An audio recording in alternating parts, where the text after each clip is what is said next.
Machines line a dark room, like a row of coffins. At a noise, a singer swings open. Coffin contains a sleeping girl, pure white hair down to her shoulders. As her last flutter faint, her eyelids slowly lift. Dark eyes shine. They dart back and forth in an attempt to grasp the situation. The first thing she sees is a monitor affixed to the wall. Then a dozen or so unmoving female figures. She blinks once, stares at their faces. She turns her gaze to each, one after another. After a moment, she realizes they are all identical. Eyes, hair, lips, ears, skin, clothing, height, weight. Every detail is perfectly matched. The girl shows no surprise at this, but it's as if she knew it was coming. In truth, she knows nothing at all. Her expression is simply blank. As blank as her shimmering white hair. She exits the machine and takes a few steps forward. She passes the other girls and comes to the center of the room, then looks around again. There are around a dozen girls, and an equal number of empty machines. It seems she is the last to awaken. The monitor is blank. Besides the floor and walls and ceiling, there is nothing else to the room. Having taken in the room, she now looks down at herself. Her clothes are the same as her companions. Her collar, which is high enough to hide her mouth, contains a small apparatus on the inside. The girl turns to look at the monitor. Her face appears on it, a reflection from what scant light exists within the room. The face in the reflection matches the other girls. A pair of emotionless eyes stare back at her. After a time, the screen lights up blue. White shapes are projected on the monitor. They blink and change shape, over and over again. The girl understands nothing. She simply stares at the dancing figures on the screen. Suddenly, the apparatus in her collar springs to life, accompanied by a high-pitched sound. The moment it does, the girl's consciousness is flipped upside down. Voices ring in her head. Scenery dashes across her vision. Information flows inside her like a raging river. Her head feels hot. The hallucinations link together. Images become words in her consciousness as they burn into her mind. Voice, color, pain, light, heat, form, shadow. Voice, color, pain, light, heat, form, shadow. Voice, color, pain, light, heat, form, shadow.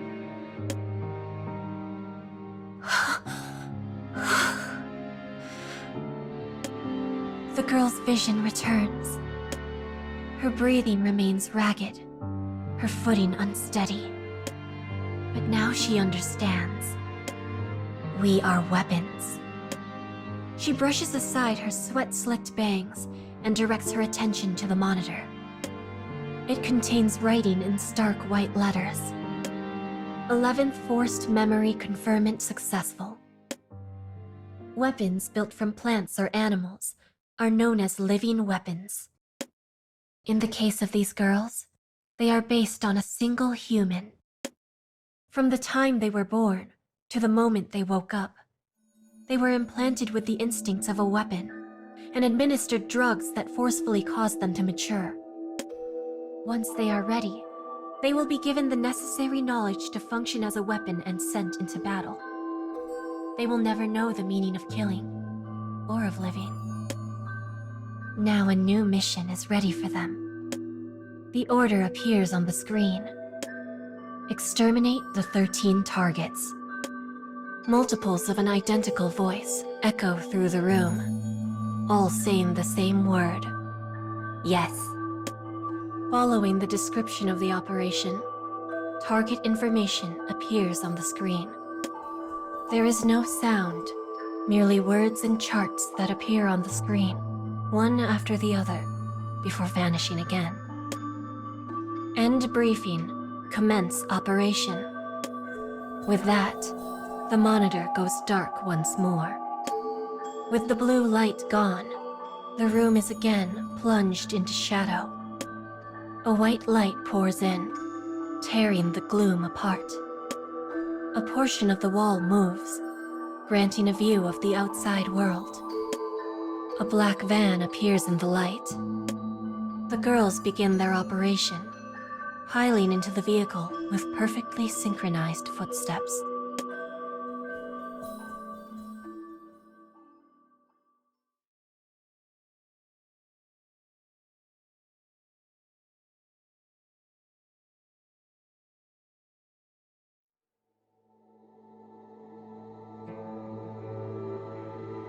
Approximately 21 minutes have passed since the beginning of the operation. Within an area that was once the city center, the girls stand and stare at a single point. They encountered the first target 4 minutes after arriving at their destination. But things have not yet proceeded to a combat situation. There is one reason for that. The girls stare at their lone target. Much like the girls, it is made with humanoid elements, including a head, torso, and 4 limbs. But each part is warped and twisted, like a doll haphazardly stitched together. Its skin reflects the sunlight, creating an eerie rainbow. All these facts are just as their intel said it would be. The girl at the rear of the group is the one who woke up last. She wields a sniper rifle. She peers down the sight, checking on her allies. The ones on the front line wield swords and other close combat weapons. Those with spears, greatswords, and other large weapons stand behind them, while those with long-range weapons, like the girl herself, watch and wait from even further in the rear guard. The weapons were procured from the self-driving vehicle they used for transport. Each girl was allotted a different one that signified their role.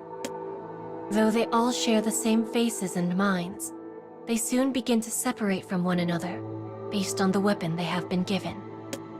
After checking on her allies, the girl sights the target. Something is different from their pre-battle information. The target shows no reaction to their presence. While it seems to know they are there, it shows no interest, instead choosing to draw idly on the ground with a single finger. This behavior is strange. They had been told their target exhibited characteristics of being violent and cruel. This expected behavior was the reason they had approached the upcoming battle with such caution. 5 minutes later, events finally begin to unfold. A sword-wielding girl approaches the target. She walks with slow, measured steps. The sniper carefully observes the situation. When the sword wielder is 15 meters away, there is movement. Empty eyes turn to stare at her. They survey her, calmly. The moment she raises her sword, the target leaps into the air. The battle has begun. The target twists in the air and uses the speed of its fall to slam its arms down on the sword wielder. She blocks the attack with the blunt edge of her weapon. A cloud of dust rises in the air at the impact. In the midst of it, the girl's eyes glow red. Empty eyes lock onto a crimson gaze. Both are shaped like humans, but both are false. A red light zips around within the dust. Blows and parries are traded with inhuman speed. Attacks collide. The red light stops. The dust slowly settles, exposing the pair. The sniper takes in a short breath and instinct holds it. She pulls the trigger. The bullet pierces the air. The moment the sound reaches the target's ears, its left arm is blown from its body. The shock robs the creature of its ferocity. It slowly collapses into a defenseless heap. Another girl leaps forward from behind the sword user. Her spear pierces their foe, ending it. Target 1, silenced. The sniper thinks these words to herself. At the same time, she notices a strange sensation. Almost like a hole is being filled. But the girl does not understand what the feeling is, or what brought it about. As though confirming something, she looks at her palms. There is nothing there, even though she felt she had just obtained something. She readjusts the grip on her rifle and stands. With the strange sensation still in her chest, the girl and her companions set out for the next target. In front is the one who wields the sword. The roles given to them in battle had led her to assume a natural position of leadership. The girl in front looks down at her palm as they walk. She also does not know the source of her discomfort. What they feel is not joy in victory, simply excitement that their perfectly coordinated actions have led to success. But the girls do not yet understand that.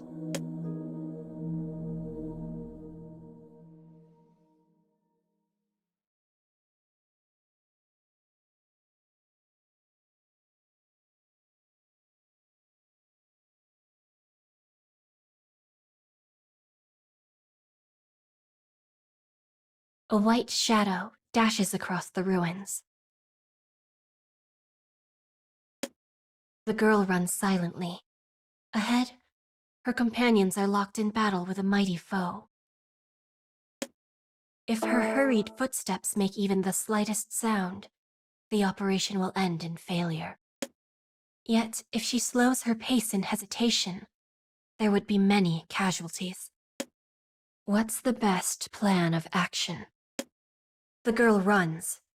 She wipes her bloody hands on her sleeve, adjusts her grip on the rifle, and increases her pace.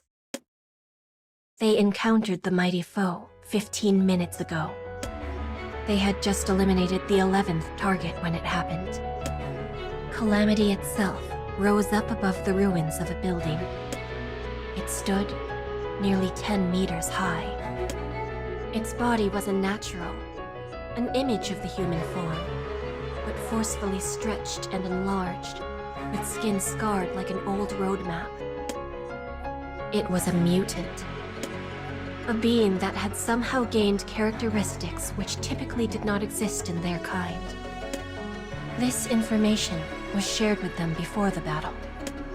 But while they expected the mutant target, they did not expect it to appear with such speed. The mutant fell from the sky like a meteorite, crushing one of the girls on contact. Before the group could even register this fact, it had felled another of their number. The girl's blood rained down across the ruined city. The mutant's empty eyes towered above them.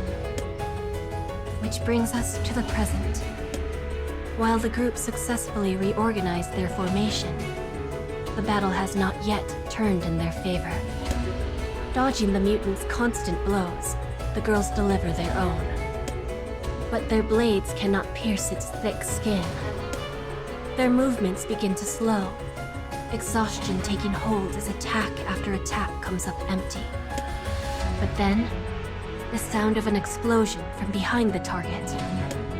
The unmistakable percussion of a sniper rifle.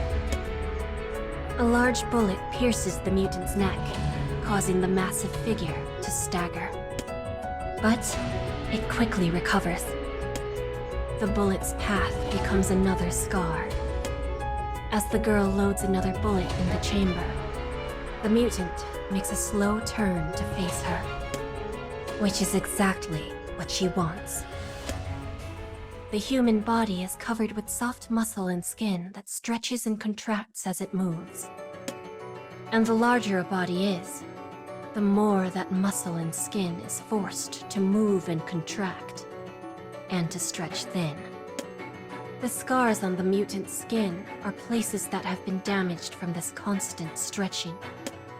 It was the sword wielder who first realized this. As the mutant turns, a scar tears open on its lower back. And while its attention is focused elsewhere, the sword wielder leaps high in the air and slams her weapon through the opening. The mutant lets out a cry as it crumbles to the ground. The girl continues running up its back, dragging her blade behind her to create a massive canyon of flesh and bone. Blood fountains from the wound, painting her red. The mutant falls face first onto the ground. The earth shakes, dust flies. The moment it falls, the remaining girls focus their attack on the head. Specifically the neck, where the bullet has created a new scar. The sniper fires again, creating a new furrow in the creature. The rest of the group attacks this new opening with relish. The mutant shivers. It howls. Its fingers contract, convulse, and then, finally, it moves no more. Watching from a distance, the sniper releases her grip on the rifle and lets out her breath. The purpose of holding her breath is to steady her aim. It is only natural to exhale after the shot, but this time, it almost sounds like a sigh of relief. She shoulders her rifle and prepares to rejoin the group. But before she can move, a sound erupts behind her. It is the 13th target. It had emerged from the ruins close to the isolated sniper, and now tears out her windpipe. Blood mists across the air. Crimson spreads over the ground. A ragged breath escapes from her ripped throat. In her dimming consciousness, the girl looks at her palm. All she finds is her bloody, lifeless hand.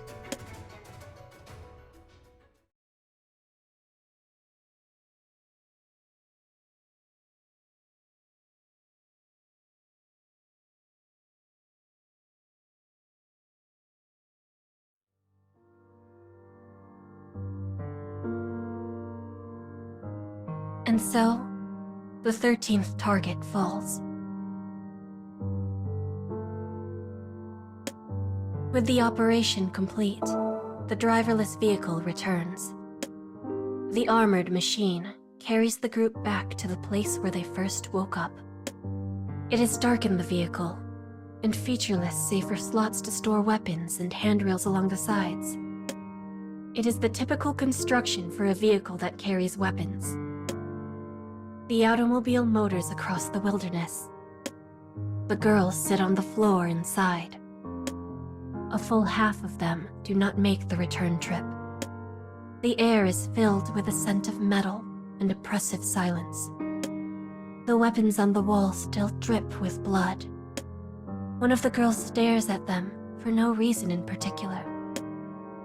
She sees her own sword, as well as a number of weapons that no longer have anyone to wield them. Some of the slots contain nothing at all, their weapons having been too damaged to recover. In particular, many guns are missing, and the largest such gap is one that used to hold a sniper rifle. A thought crosses the girl's mind as she stares at the space. There is a hole that will never be filled. The journey continues. No one speaks. Despite the silence, they still hear nothing from outside the vehicle. Finally, the girl stops staring at the weapons and closes her eyes. She leans back and waits for time to pass. She knows the return trip is the same distance as the first. but it seems to be taking much, much longer. It feels like she will be in this vehicle forever. Some time later, the vehicle finally comes to a stop. Its doors open automatically. Light pours inside. The girls file out. Some walk slowly, nursing wounds. Some walk slowly, nursing exhaustion. But the girl who had her eyes closed does not move. Instead, she remains in the vehicle and listens to the footsteps of her companions slowly fade into the distance. Once that sound is no more, she opens her eyes, forces herself to her feet, and steps out. The moment she touches ground, the sound of the large doors closing begins. On a whim, she turns back to look. She sees the wall of weapons slowly disappear. The engine begins to hum. The girl stands in place, completely alone, until the vehicle drives off. When the girls return to their dark room, they see cold white letters on a blue screen. Well done. There are fewer casualties than estimated. The words of praise flicker for a moment before vanishing. A rundown of their next operation suddenly springs to life on the screen. Though the objective and plan remain the same, the scale this time will be larger, including the number of targets, which means their numbers will need to be replenished. The girls stare silently at the screen. Once the mission statement is complete, the screen urges them to enter the row of machines for rest and wound treatment. Each girl replies with a single word: yes. But unlike the last time, they do not speak in unison. The screen falls dark. The girls follow orders and return to their coffins. Inside, the girl who closed her eyes cannot stop her thoughts. They estimated the number of dead and injured. Those deaths have been predicted from the start. I am alive. But that only means I survived this day. If I die tomorrow, I will be replaced. The fight will go on. She feels a sense of unease. Her thoughts spin as she drops her gaze to her palms. There is nothing there. Perhaps there had never been anything there. What was she trying to think of? She does not know. The machine fills with liquid. Her consciousness fades. She had felt something in her hand, but now she feels nothing. How can there be nothing? Her question still unanswered. The girl slips into the dark.